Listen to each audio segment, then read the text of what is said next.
hello again, everybody, and thank you for joining today. I've got three, to follow on from the discussion just now around the current pork production environment. That will be one of my objectives. Also to look at what are some of the factors that will affect or continue to affect pork production businesses in the future. What are the mega issues or mega trends, if you like? And then leading on from that to finish about some aspects of early life of piglets and how that can impact on productivity and profitability. Well, as we know, the global pork industry is always volatile. There are continuously a plethora of challenges such as harvesting, grain harvests, feed prices that go up and down, foreign trade issues, supply chain issues, environmental issues, and of course, disease challenges. And I just wanted to include this particular caption. This is a story from about 2.5 years ago, and it describes the first case of ASF in pigs in China. And the caption reads, as many as 8,000 pigs have reportedly been affected with ASF in China. Well, as we know now, there's millions and millions, if not hundreds of millions of pigs, not only in China, but throughout the world that have been impacted by this disease. And unfortunately, we are seeing more and more reports of new strains of African swine fever virus, and it really reinforces the need to be vigilant, but also reinforces the fact that disease challenges are always occurring. And in the poll question, that ranked very highly, and obviously so. But I think it's the last 12 months in particular that has taken volatility in disruption of the global pork industry to a completely new level. And we're now, as we all know, in the midst of a global pandemic, the COVID-19 pandemic. First identified in December 2019, and some very horrifying statistics as of this month. Worldwide, more than 120 million cases have been confirmed, with more than 2.7 million deaths attributed to the pandemic. And it's undoubtedly one of the deadliest pandemics in human history. But what are some of the ongoing consequences of ASF and COVID-19 for the pork industry? Well, I think this is an unprecedented combination. We have ASF and/or COVID and/or the COVID-19 pandemic in different countries, in different regions. And I think this has irreversibly changed the dynamics of the global pork industry and business models that once existed. ASF continues to impact pork production in Asia and Europe, as well as global trade flows of pork. And I just wanted to highlight to you some of what has happened in Europe with respect to the consequences of COVID-19 and ASF. And we have two diagrams here. On the left-hand side, these are exports of pork to different countries between 2016 and 2020 in tonnes of carcass weight. These are exports, total exports from Europe to the Philippines, to South Korea, to Hong Kong, and to Japan. But by far and large, you can see the major market, or the major destination rather, for European pork is China. And that has grown enormously in 2020. You can see the huge increase in pork exports to China to meet demand in that particular country. Now, even within Europe, and this can be extended across the board to other pork producing countries in the world, we have country to country variation.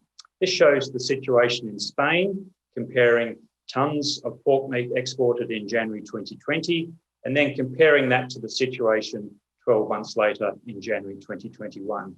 Again, in January 2020, the major destination of pork from Spain was to China.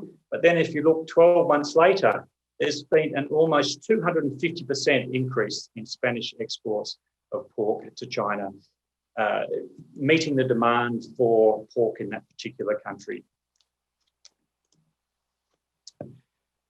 COVID-19 and ASF will unfortunately keep affecting the supply chain, from producers through to capacity in abattoirs and packing plants, exporters and importers, and of course consumers.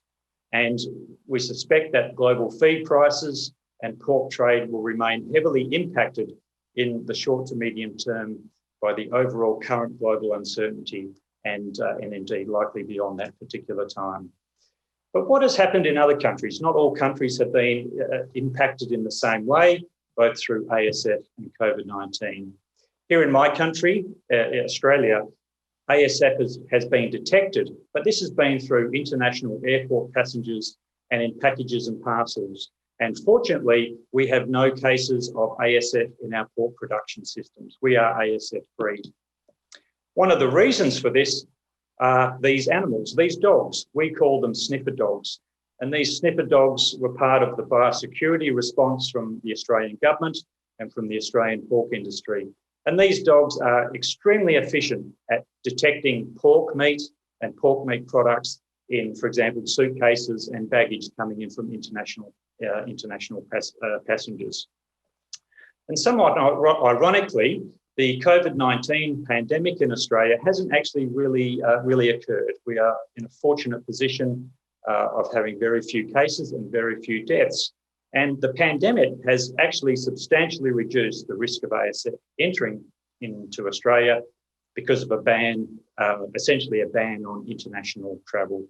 International passengers, unless there is a very good reason, are not allowed into Australia. But what are some of the lessons that I think we've learned from this past 12 to 24 months? Well, COVID-19 has made the pork industry more acutely aware to what it has known for many, many years. And that is that there are severe negative economic and human-related impacts and supply chain constraints caused by a foreign disease incursion. And we've seen this in many examples throughout the world when a foreign disease comes into a country, for example, PEDV. I think one of the important lessons is that resilience, adaptation, and a willingness to change are vital business traits to possess in these times of uncertainty and disruption. And in that regard, COVID-19 has had huge impacts on the way that society orders, purchases, prepares, and consumes pork and other foods. Many countries essentially shut down restaurant trade. Customers were not allowed to go to restaurants to order pork. But on the flip side, there has been tremendous, at least in Australia, tremendous uptake of pork into home cooked products and also in takeaway or takeout products.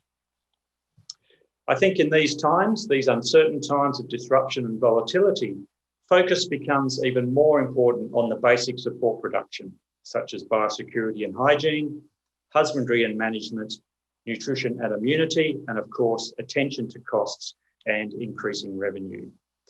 This highlights what I believe is the need for reinforced attention on the early life of the animal, on the early life of the piglet, both in utero and in the pre and post-weaning periods, because these are absolutely vital components of future-proofing a pork production business. And one of the reasons for this is that I believe there are still many opportunities to explore. For example, the links between nutrition and immunity. However, what are some of the mega issues that will continue to impact pork production and profitability? I'd just like to touch on a number of these before going back and exploring some of the aspects around early life growth and development of piglets. So I think, and I'm sure many people would agree, that some of the top issues and on-farm practices that will continue to challenge pork producers, and Leo and Saskia have mentioned some of these already, they include how food is produced and how it is processed. This applies to all foods, not just pork. It's this concept around safe food. How safe is our food? And I think the impacts and lessons from COVID-19 and ASF have really reinforced that to consumers. Of course, welfare and treatment of animals is paramount. Environmental sustainability and stewardship are very important and will continue to be very important as we try and feed an ever-increasing population. And there is always pressure on reducing antibiotic use and associated enhancement of antimicrobial stewardship. As part, again, the last 12 to 24 months, I think we're seeing greater consumer empowerment, a sense of consumers wanting greater trust and transparency in farming and farmers. a greater trust in veterinarians and processors, and a greater trust indeed in the entire food supply chain. This concept of safe food. The bottom line, product or brand expectations amongst consumers are higher.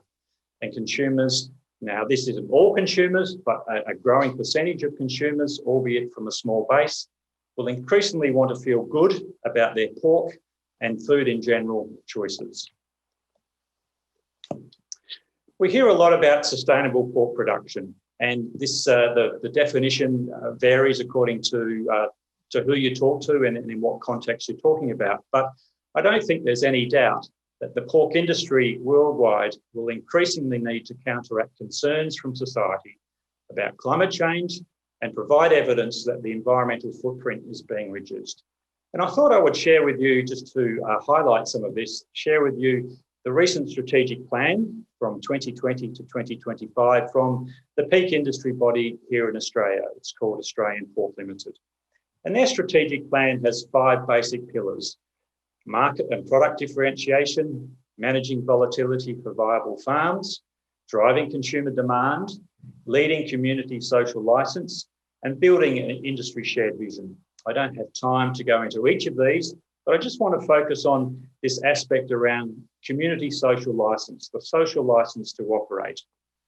And drilling a little bit deeper into the strategic plan, one of the goals associated with that pillar is climate-friendly farming and the Australian pork industry being carbon positive with zero waste by 2025.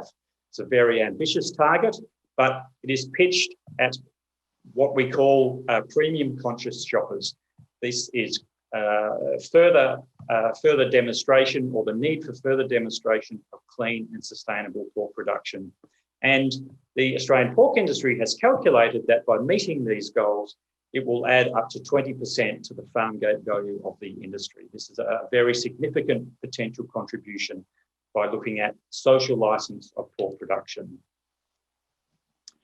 There are also some trends, I think, in environmental impacts of pork production that need to be stated. This is a study looking at trends in environmental impacts of the Australian pork industry from 1980 to 2020, to last year.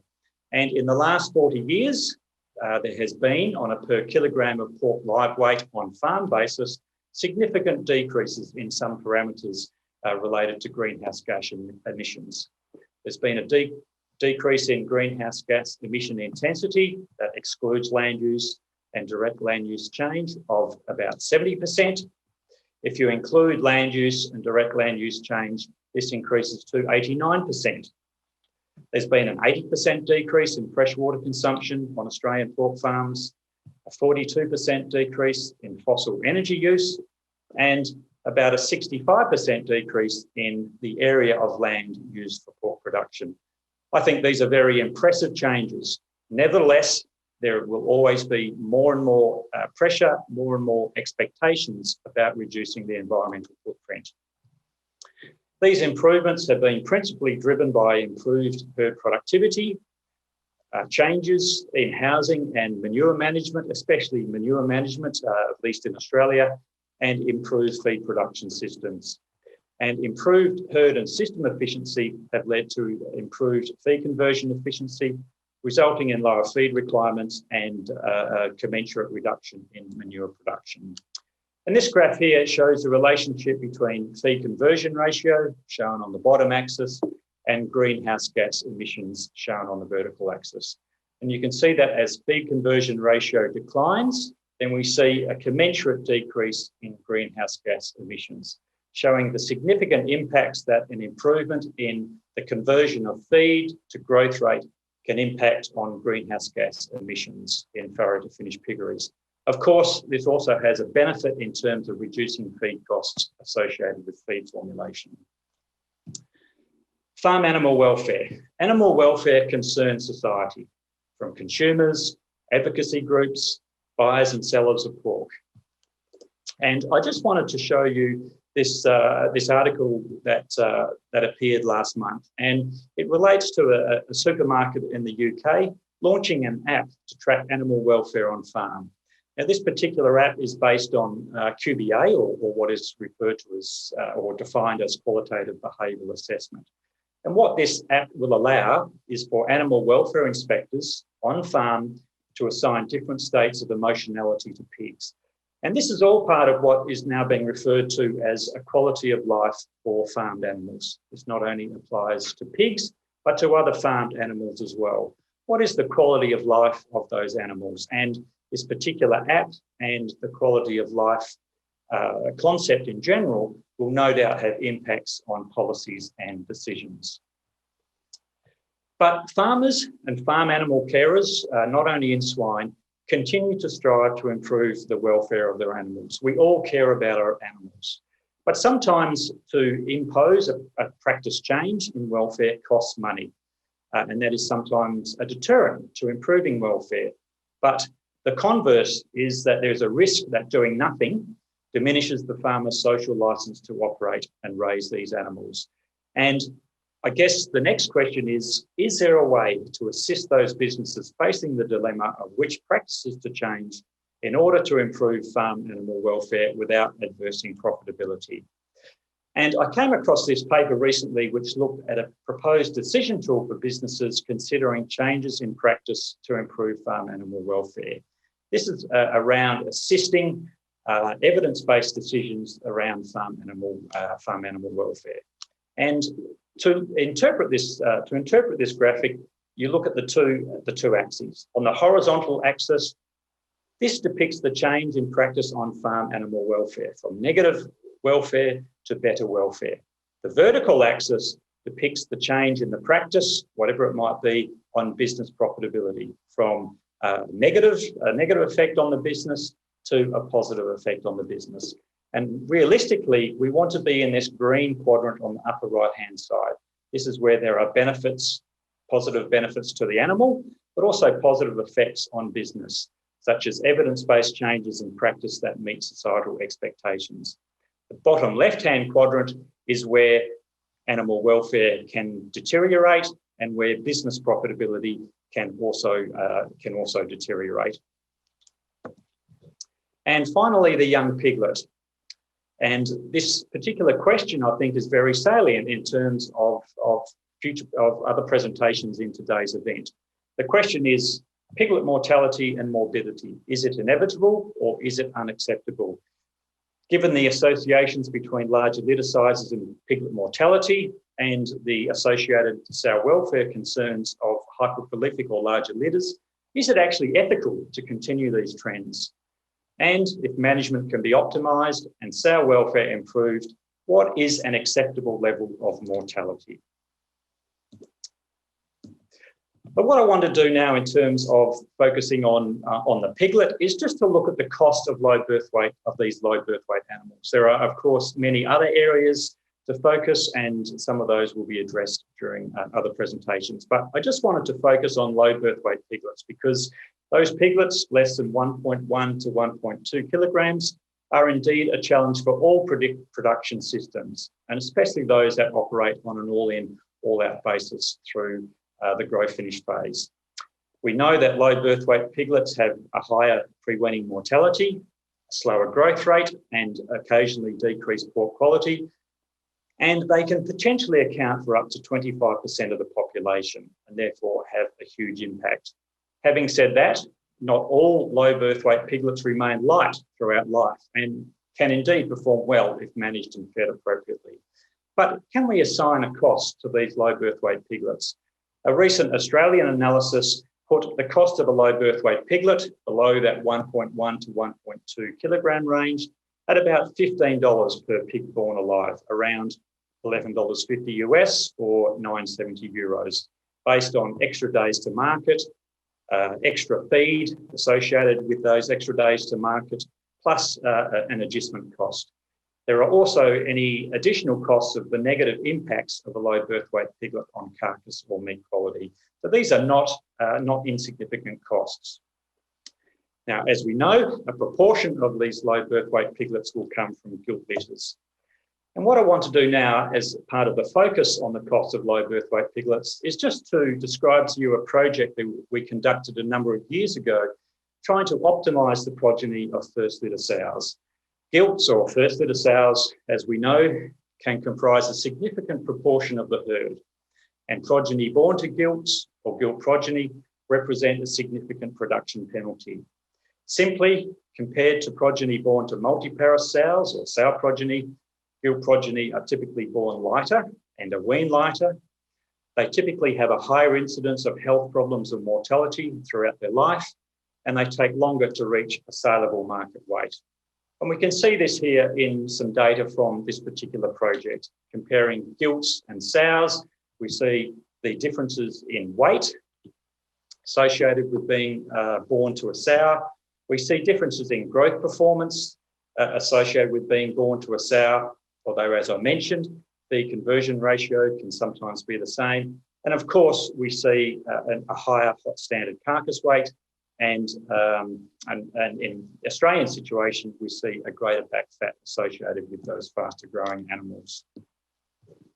We also see impacts on dam parity on, for example, IgG concentrations and total protein concentrations in colostrum and milk. This graph from one of the projects in this particular larger project, looking at first litter progeny, shows IgG concentrations between gilt progeny in the black bars and sow progeny in the white bars at day 3. You see that the concentration of IgG was lower in gilt progeny, and this is reflected in a lower total protein content. And this can have whole of life impacts in terms of health, survival, and for example, issues such as antibiotic medications and treatments. But again, to come back to the costs, what do gilt progeny cost? Well, one of the ways, or one of the key components of this particular project that we were really keen to focus on was to look at whole of life economic performance for progeny born to gilts and sows. There are many studies that look at, for example, the first 4 weeks or the first 8 weeks after weaning, and do not look at the whole picture in the grow finish phase. We were very keen to look at whole of life economic performance and the impacts of progeny born to gilts or sows. We use margin over feed costs. That's the margin in whatever currency you are dealing with between revenue, normalised to 1 kilogram of the carcass price, and feed costs. And that provides a proxy or an estimate of profitability. And with feed costs the way they are at the moment, then margin over feed costs is even more important.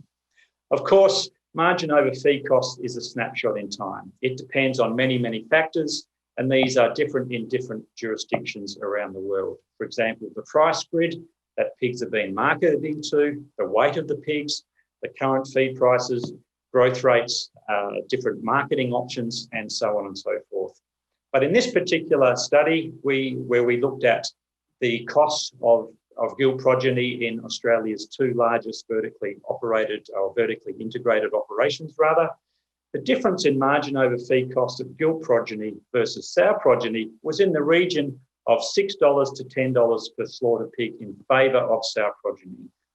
So we're looking there at a cost of being born to a gilt somewhere around $6 to $10 per pig slaughtered. And you can see that the currency conversions there, US dollars, about 460 to 750 and 380 to 630. Now, again, these calculations were done some time ago when feed prices and pig prices were different. Therefore, current costs of gilt progeny will be different. But I hope that just gives you a little bit of an idea about the penalty that gilt progeny can contribute in a production system when we look at whole of life economic performance. So what are some of the factors that we can look at for correcting the difference between gilt progeny and sow progeny? And this graph shows on the 2 production sites where this work was conducted, 2 different genotypes. The first study, about 2,200 pigs from weaning to market. The second study, about 1,150 pigs from weaning to market. And what they show is on the bottom axis, this is the age of the pigs. And this is the difference between gilt progeny and sow progeny if there was a statistical correction for weaning weight as a covariate. If I can draw your attention to the left-hand side graph first, At weaning, at about 4 weeks of age in this study, a minor difference between gilt progeny and sow progeny. If there was no correction for weaning weight, then there was about a 5 kilogram difference in favour of sow progeny at 22.5 weeks of age when these pigs went to sale. If there was a statistical correction for weaning weight, then the difference between gilt progeny and sow progeny in terms of kilograms at slaughter essentially disappeared. The right-hand side, as I mentioned, this was a different production system, a different genotype. Again, we have no correction, about a 4 kilogram difference between gilt progeny and sow progeny at slaughter. Correction for weaning weight, and therefore by corollary, birth weight, that reduced that difference to about 2 kilograms. I think this highlights the importance of looking at factors that influence birth weight and therefore weaning weight in trying to correct for some of the differences between gilt progeny and sow progeny. What are some of the gaps in knowledge that I think exist at the moment where potential opportunities may exist? There are, of course, gestation feeding or management programs that can reduce the proportion of low birth weight piglets and increase their survival and profitability. Some of these will be covered by other speakers. And of course, genetics has a huge contribution to play in this particular area. Sows' experience with farrowing and lactation housing systems and their subsequent effects on the welfare of both the sow and the piglets. I think this, in terms of societal expectations around welfare, is going to become more and more important. In this respect, more investigation is required concerning in utero nutrition and environmental exposure for both sows and piglets and how they can play a key role in these effects. This notion around fetal imprinting, and of course there's attention already looking at microbiome and resilience. I think we're now seeing some well-established links and that are exacerbated in low birth weight piglets between mitochondrial dysfunction and the physiology associated with oxidative stress in utero and how that can impact piglets in the post-weaning period. This concept of linking what happens in utero to what happens after weaning is increasingly important. And it begs the question, what are some of the opportunities for nutritional intervention to improve these particular parameters? And in this, to follow on, also the impact of postnatal early experiences and effects on stress resilience, emotionality and welfare in pigs later in life. Trying to build this bridge, if you like, between what happens early in a pig's life and what happens all the way through to sale. And I just wanted to show you a study which asked the question essentially whether there were any positive lifelong experiences of environmental exposure on, in this case, an insidious trait in pig production, tail biting. This study provided access to sisal ropes. You can see the ropes here, and also newspaper in farrowing pens. The hypothesis being that exposure to these forms of environmental enrichment would reduce tail biting after weaning. This was based on the premise that in other mammalian species, there's good evidence that cognitive input, positive cognitive input from early environmental exposure has permanent positive effects on neural development. It begs the question whether novelty or sensory stimulation early in life can play a beneficial role later in life. It's this concept of resilience priming. And the obvious question is, can there be an interaction around building resilience with nutrition? So to finish my presentation today, I just want to reinforce some of the key messages that I hope I have talked about today. The world has changed, there's no doubt about it, and so has the pork industry. And the pork industry must continue to adapt and evolve to face the disruptions and challenges. There's more and more pressure, therefore, for the pork industry to be sustainable in all forms and shapes. Survival in the industry means a focus or a refocus on the basic principles of pork production, as I have already mentioned, with the bottom line being a reduction in costs and an increase in revenue. Of critical importance here is sow and piglet nutrition during gestation, after parturition, after weaning, and linking those particular parameters and indices to a whole of life economic assessment or whole of herd economic assessment. And in this respect, research and development is critical to face the challenges and improve business viability into the future.